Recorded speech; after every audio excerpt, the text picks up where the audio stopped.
Bonjour! Dans cette vidéo, je vais vous montrer les premières choses à faire après avoir configuré votre Motorola Edge 60.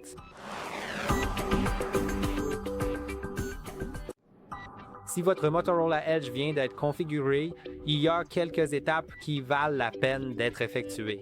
Certaines d'entre elles sont de toute façon indispensables. D'autres amélioreront votre expérience ou personnaliseront votre téléphone. Et certaines permettront à votre téléphone de fonctionner mieux et plus longtemps. Alors, commençons par nous connecter Wi-Fi.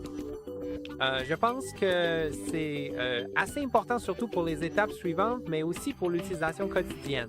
Vous utiliserez probablement le Wi-Fi de toute façon et il y a de fortes chances que vous soyez déjà connecté au Wi-Fi, mais si ce n'est pas le cas, allez dans les paramètres, puis réseau et Internet et assurez-vous que le Wi-Fi est activé.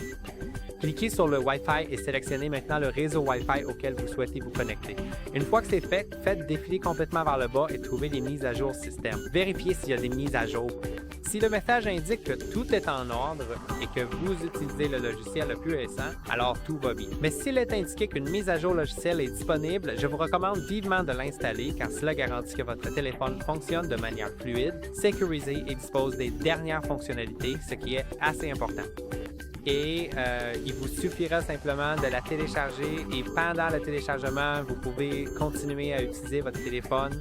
Plus tard, une fois le téléchargement terminé, il faudra cliquer sur redémarrer ou relancer et votre téléphone redémarrera et tout sera prêt. Passons maintenant à l'étape suivante qui consiste à se connecter à un compte Google. Vous l'avez probablement déjà fait, donc si c'est le cas, vous pouvez passer à l'étape suivante. Si vous ne savez pas ou si vous ne l'avez pas fait, allez dans mode de passe utilisateur précédent et compte. Ensuite, si sous compte pour le propriétaire il n'y a aucun compte Google, cela signifie que vous ne vous êtes pas connecté à un compte Google et faisons-le pour deux raisons très principales. La première raison est d'avoir accès au Google Play Store afin que nous puissions installer et mettre à jour des applications, mais aussi avoir un compte Google connecté vous donne également accès à beaucoup plus de services très précieux, y compris localiser mon appareil qui vous permet de retrouver votre appareil s'il est bien perdu ou volé. Vous pouvez simplement vous connecter à votre compte Google sur n'importe quel autre appareil ayant accès à Internet, puis aller sur le service Localizer, mon appareil de Google, et simplement suivre votre appareil peut être le verrouiller, l'effacer ou juste le faire sonner s'il est près de vous et que vous n'arrivez pas à le retrouver. Donc, voilà ce que vous pouvez faire. Et ajoutons le compte car cela sera très utile. Il suffit de cliquer sur Google et de saisir votre email ou votre numéro de téléphone. Ou si vous n'avez pas de compte, cliquez sur créer un compte. J'en ai déjà un, donc je vais simplement entrer mon email. Ensuite, cliquez sur suivant et saisissez le mot de passe de la caméra. Et maintenant, sélectionnez qui va utiliser cet appareil, soit vous, soit votre enfant. Si vous indiquez que c'est votre enfant qui va l'utiliser, alors probablement les étapes suivantes seront différentes, mais elles devraient être assez intuitives. Cliquons sur suivant. Maintenant, vous devez accepter les conditions d'utilisation de Google. Sans cela, le compte ne peut pas être ajouté. Maintenant, choisissez si vous souhaitez sauvegarder les données de votre appareil ou non. Si vous ne savez pas, sélectionnez oui, car si jamais il arrive quelque chose de grave à votre téléphone, vous ne perdrez pas toutes vos données. Cliquons sur accepter et maintenant, vous pouvez voir que le compte est ajouté. Allons donc sur le Play Store. Dans le Play Store, cliquez sur l'icône du profil en haut à droite, puis allez dans Mes applications et jeux, allez dans Mise à jour, vérifiez les mises à jour et comme vous pouvez le voir, tout est prêt pour moi. Si des mises à jour sont disponibles, je vous recommande de les installer pour la même raison que la mise à jour de votre téléphone et car certaines applications ne fonctionneront pas sans mise à jour. Passons maintenant aux paramètres pour configurer le verrouillage de l'écran et éventuellement aussi l'empreinte digitale. Faisons cela dans la section Sécurité et Confidentialité. Et si le déverrouillage de votre appareil est réglé sur glissement ou aucun, je vous recommande fortement de le passer à code PIN, schéma ou mot de passe. Mais avant de faire cela, assurez-vous de choisir quelque chose dont vous pourrez vous souvenir. Car si vous oubliez votre code PIN, schéma ou mot de passe, il n'y aura aucun moyen de le restaurer à part effacer votre téléphone. Alors, cliquons sur le verrouillage de l'écran, mais je pense toujours qu'il vaut la peine d'utiliser un code PIN, un schéma ou un mot de passe, car cela fait que vous seul avez accès à vos données privées. je vais choisir un schéma et le définir sur quelque chose de simple, mais n'hésitez pas à choisir quelque chose de plus difficile à deviner tout en vous assurant de pouvoir vous en souvenir.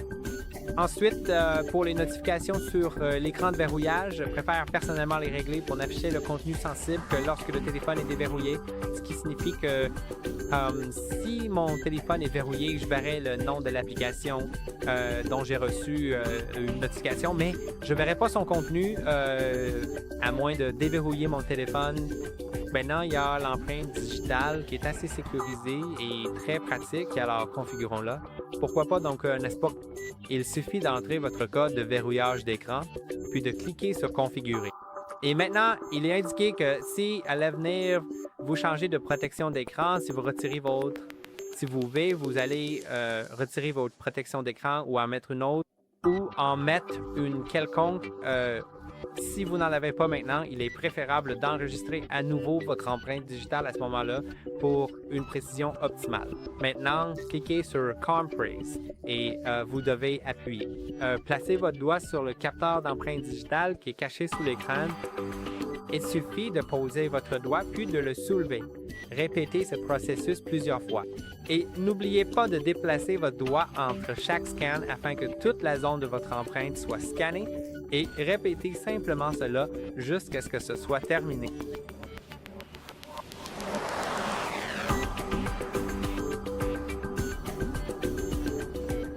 Ensuite, vous pouvez en ajouter une autre ou cliquer sur Terminer. Je vais cliquer sur Terminer. Et maintenant, vous pouvez aussi changer les styles d'animation, mais je vais je vais laisser les zones radiales. Et maintenant, vous pouvez aussi voir qu'il y a quelque chose appelé déverrouillage facial. Et je ne vais pas le configurer car se base que sur la caméra de ce téléphone. Il existe des téléphones sur le marché qui utilisent des capteurs infrarouges, mais celui-ci n'en fait pas partie, ce qui signifie que votre téléphone peut simplement être déverrouillé avec une photo de vous ou par quelqu'un qui vous ressemble, ce que je ne veux pas. Donc, je ne vais pas activer le déverrouillage facial et je vais vous montrer comment déverrouiller le téléphone avec ces deux méthodes. Donc, avec l'empreinte digitale, il suffit d'appuyer au bon endroit. Après un certain temps d'utilisation de votre téléphone, vous finirez probablement par savoir où se trouve l'endroit exact et vous l'atteindrez sûrement correctement à chaque fois. Pour le déverrouiller avec le verrouillage d'écran, il suffit de faire glisser vers le haut et de saisir votre code de verrouillage. Et au fait, vous avez pu être remarqué que sur mon écran de verrouillage, le fond d'écran change et je n'aime pas vraiment ça, donc je vais désactiver cette option. Si vous voulez, vous pouvez la laisser, mais moi non. Alors, allons dans les paramètres. Ensuite, allez dans écran d'accueil et écran de verrouillage dynamique et désactivez le changement de fond d'écran galerie. Cliquez sur Désactiver. Et maintenant, le fond d'écran de mon écran de verrouillage est exactement le même que celui de mon écran d'accueil. Mais je peux aussi le personnaliser. Et personnalisons-le, puisque je sais que beaucoup de gens aiment personnaliser leur fond d'écran. Donc, pour le faire, vous pouvez soit choisir une photo fournie par Motorola. Vous pouvez aussi la télécharger depuis Internet, la transférer depuis votre ancien appareil ou la prendre maintenant. Et je vais la prendre maintenant parce que je n'ai tout simplement aucune photo dans ma galerie pour le moment.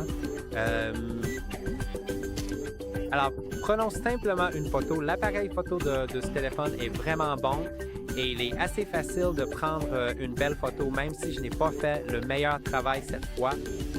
Je pourrais faire mieux. Allons dans les paramètres et personnalisons. Ensuite, cliquez sur le fond d'écran juste ici et vous pouvez sélectionner un fond d'écran à partir de vos photos.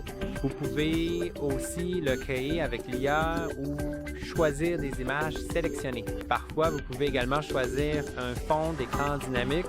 Et je vais sélectionner mes photos, puis autoriser l'accès complet, appareil photo, sélectionner la photo que vous voulez définir.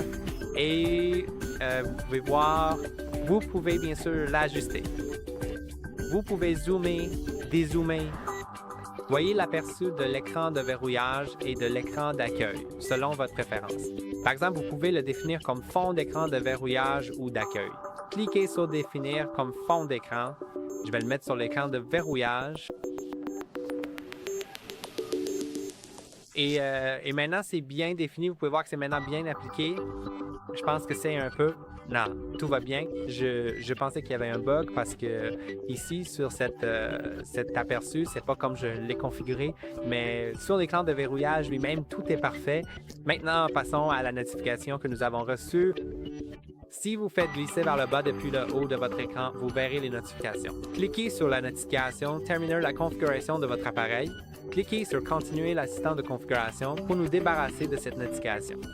Maintenant, cliquez sur « Démarrer ». Si vous souhaitez transférer des données depuis votre précédent appareil, il vaut mieux le faire maintenant, car plus tard, la méthode native ne sera plus disponible.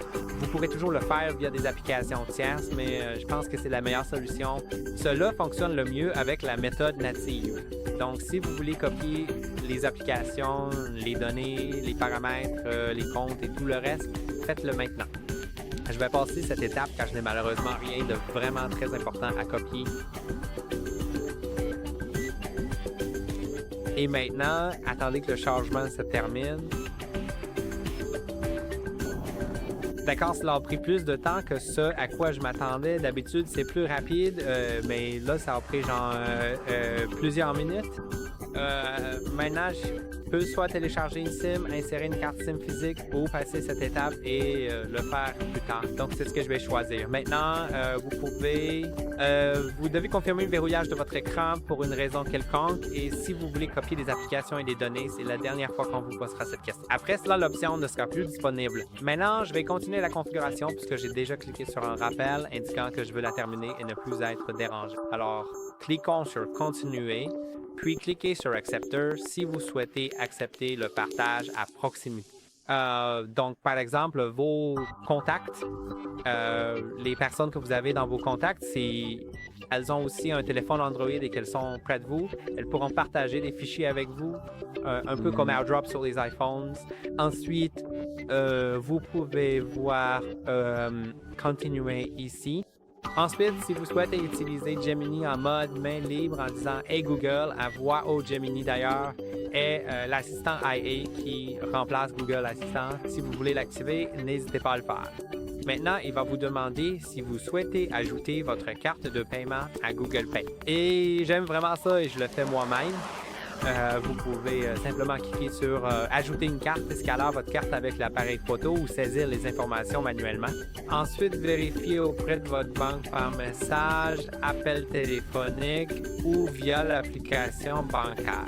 Après cela, une fois que votre téléphone est déverrouillé, vous devrez aller dans l'application Google Wallet. Et une fois que cette application est ouverte, vous pouvez simplement approcher votre téléphone du terminal dans les magasins ou boutiques, peu importe, et cela effectuera le paiement. Donc, je vais passer cette étape parce que je ne veux pas ajouter ma carte devant la caméra, mais c'est comme ça que vous pouvez le faire. Et au fait, c'est autorisé par la banque, donc vous n'avez pas à vous inquiéter pour la sécurité. Maintenant, vous pouvez voir dans le dossier Google que vous trouverez Wallet. Mais vous pouvez aussi faire glisser votre doigt du haut de l'écran vers le bas, puis encore une fois, et ensuite cliquez sur Wallet. C'est comme ça que vous ouvrez l'application Wallet. Une fois ouverte, vous pouvez payer avec votre téléphone. Vous avez peut-être remarqué que si vous faites glisser vers le haut sur l'écran d'accueil, vous accédez à la bibliothèque d'applications. Et vous avez peu être vu qu'il y a des applications qui ne sont pas nécessaires. Elles contiennent beaucoup de publicité et on les appelle des bloatwares. Je vous recommande de désinstaller ces jeux. Je veux dire, si vous aimez jouer à des jeux sur votre téléphone, vous préférez probablement quelque chose sans publicité. Mais si vous voulez garder ces jeux, n'hésitez pas à le faire. Je dis juste que ça ne vaut pas la peine de garder précisément ceux-là, car ce sont eux qui contiennent le plus de publicité. Donc, appuyez longuement dessus, cliquez sur Impose sur l'application, puis désinstallez-les, bien sûr, si vous souhaitez les désinstaller. Vous pouvez également désinstaller celle-ci, celle-là et celle-ci. Cela dépend probablement aussi de la région, quelles applications seront installées automatiquement. Des applications comme TikTok, LinkedIn ou probablement Facebook peuvent aussi être désinstallées si vous ne les aimez pas. Et la dernière chose que je vous recommanderais de faire, c'est d'aller dans les paramètres, puis dans Battery, et maintenant aller dans Recharge optimisé, et je vous recommande vivement d'activer la Recharge optimisée.